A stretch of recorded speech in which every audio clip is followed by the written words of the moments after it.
Support comes from the Missouri Forest Products Association, committed to conservation and careful management of the state's forests to make them more resilient and better habitats for wildlife.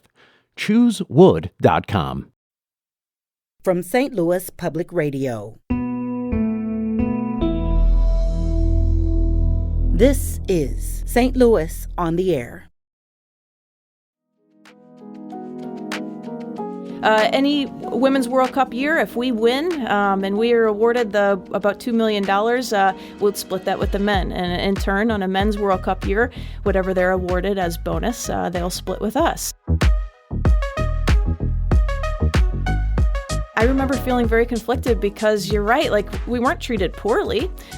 We were able to make a living playing a sport that we love. So, I didn't know where the line was of, yes, we need to push the sport forward. We need to fight for equality. But also, I'm still extremely grateful for what we were given. Yeah, I look at all the young girls that are out there running around on the soccer fields today, and it's just, just a higher ceiling for them. So that's really exciting. I'm Sarah Fensky.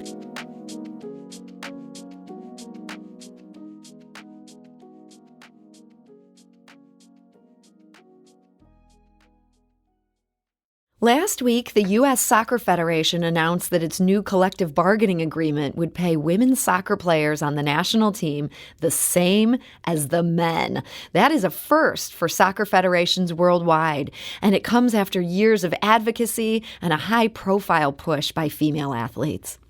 One of those athletes is Lori Lawson. You may remember her as Lori Kolupny. Before she took her husband's name, Lori was a member of the U.S. women's national soccer team. She was part of the team that won the 2015 World Cup. She also won a gold medal as part of the 2008 Olympic team.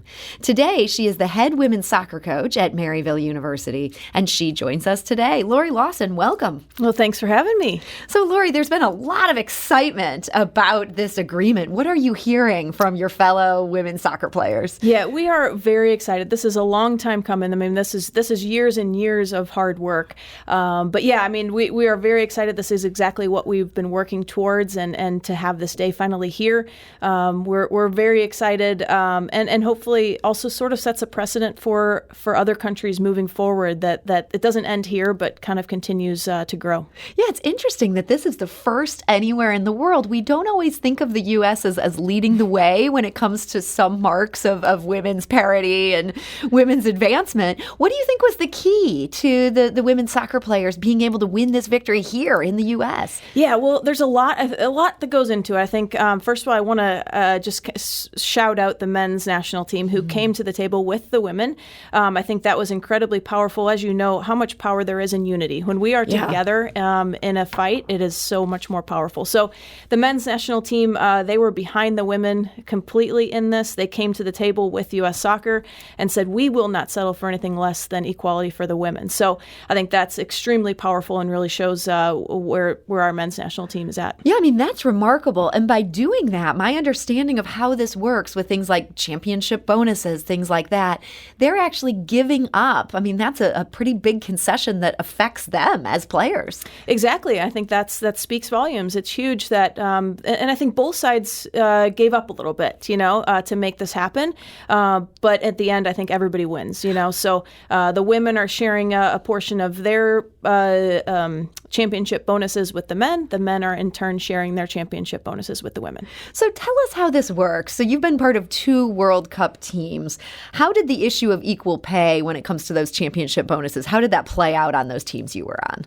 Yeah, that's a difficult kind of river to cross, so to speak, because the bonuses come from FIFA, which is the soccer's governing body. So that doesn't come from U.S. Soccer. So it's difficult to kind of navigate those waters because, for example, the men's national team, I think the World Cup bonuses are in the range of, $600 million that get split up between the teams in the men's World Cup, whereas in the women's World Cup, it's something like $100 million that gets split up between all the teams. So you're talking about, just huge inequities between the men's men and women, but it's hard. That come from the international That come stage. from the international stage. So it's hard. It's hard to navigate those kind of things. So I think this worked out really well that within our U.S. soccer kind of spectrum, we're able to split up those proceeds and make it fair and equitable for everybody. Yeah. So one example of this, in 2015, your World Cup championship team was awarded about $2 million in bonuses. The winning men's team, Germany, took in $35 million. So that's just, as you say, that comes from a level even beyond the USA level. How would that work now with this collective bargaining agreement? So the women and whatever comes in for the U.S. women and the U.S. men all goes into one pot? Exactly. Yep. So any Women's World Cup year, if we win and we are awarded about $2 million, we'll split that with the men. And in turn, on a Men's World Cup year, whatever they're awarded as bonus, they'll split with us. So everything, that's the great thing about this collective bargaining agreement, that everything is equal now. And I think not just in terms of money. I think that's something that's kind of gets lost in the dialogue, is that we're really, the thing that we were fighting for most is all of the just equal treatment. We were fighting for equal travel arrangements, equal hotel accommodations, equal staffing, things like that. That just, it didn't make sense that wasn't equitable. So I think those are huge things that came out of this collective bargaining agreement, is that no longer will there be any discrepancies between what the men are awarded and what the women are. Yeah, and that, there's been some previous reporting. There were big differences between where the men got put up and the women got put up. So now going forward, they have to be equal. They have to be equivalent. Yeah, everything will be equal. So if the men are traveling, first class, or if they're traveling on a charter flight to certain competitions, the women will travel that way as well. So this is a big change. At the same time, it was somewhat risky for the women who spoke out to speak out. There's kind of some mixed pressure here. People say things like, well, you're just so lucky to just be getting to play professional sports at all. Did you struggle with how to sort of balance, the gratitude for the life that you have with just the unfairness of the system that you were playing within? Yeah, that's it's a tricky thing. I remember sitting in the room back in 2015, which is when we sort of formally brought this complaint. And boy, I remember feeling very conflicted, because you're right, like, we weren't treated poorly.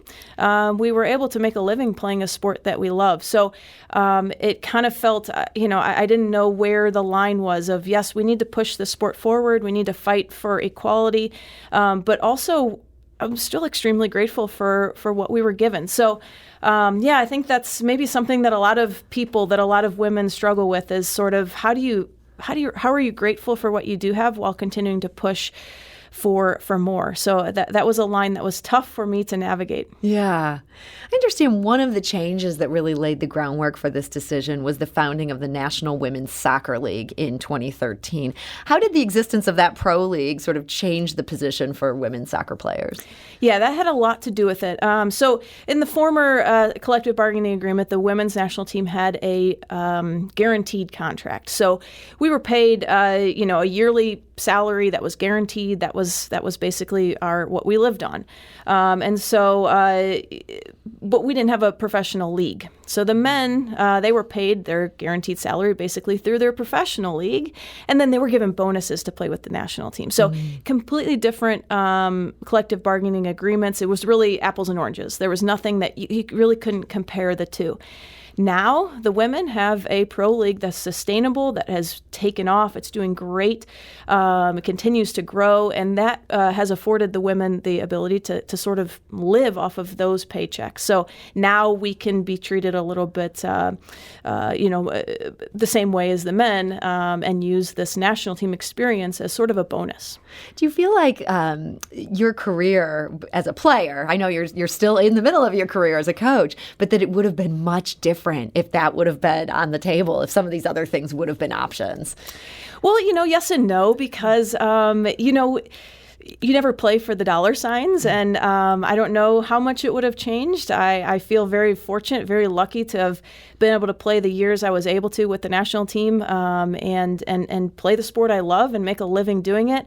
Certainly you always want to push for more, and sort of you want to push so that future generations, have more, have more than you had.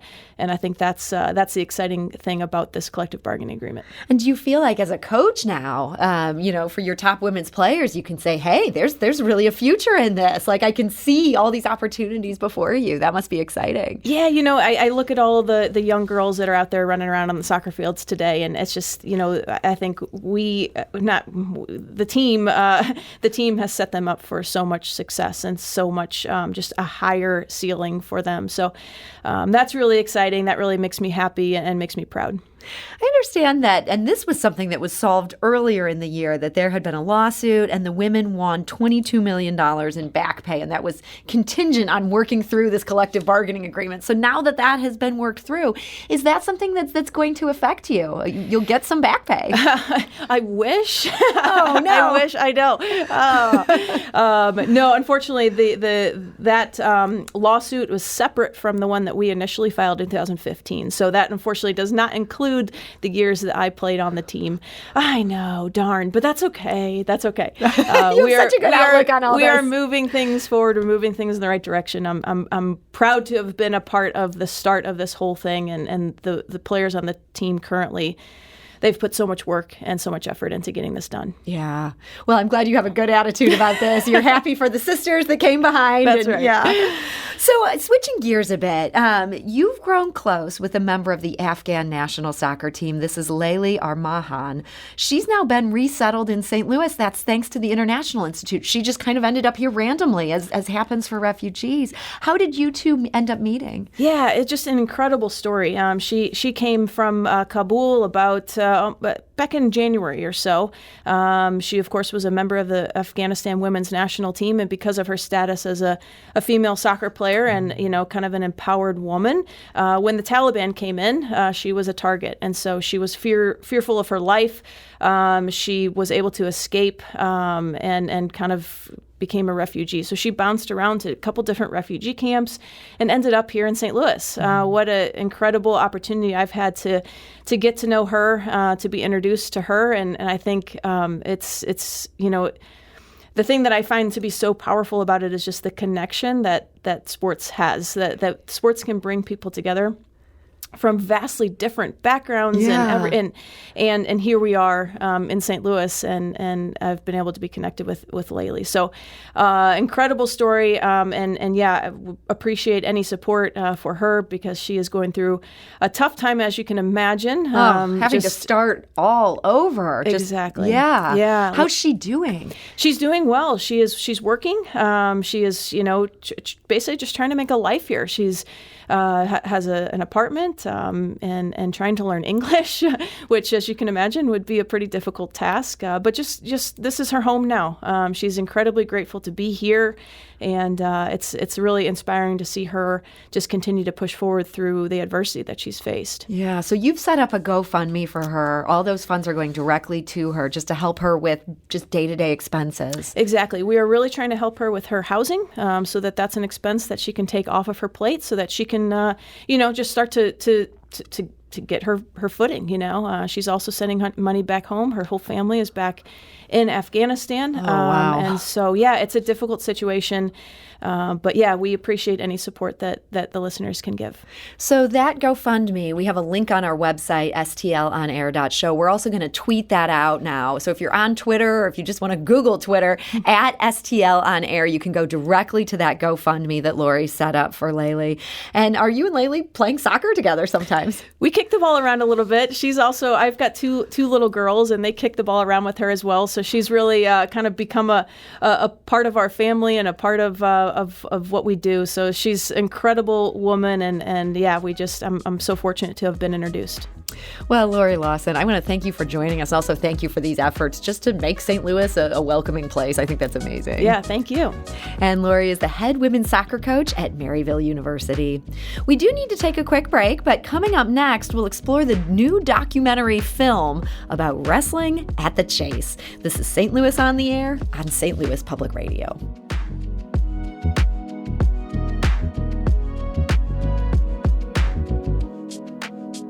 This episode was produced by Danny Wissentowski with audio engineering by Aaron Dorr. Our production intern is Avery Rogers. This podcast was mixed and edited by Aaron. Our executive producer is Alex Hoyer. St. Louis on the Air is a production of St. Louis Public Radio.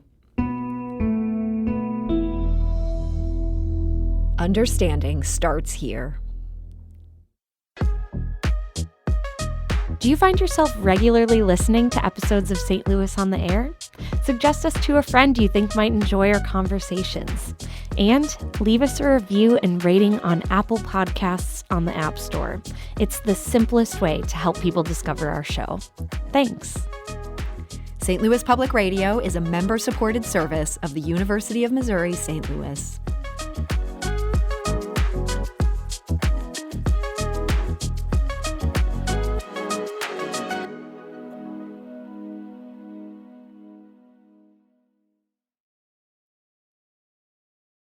Support comes from the Missouri Forest Products Association, providing more than 41,000 jobs in the production of wood pallets, railroad ties, white oak barrels, hardwood floors, and more. Details at choosewood.com.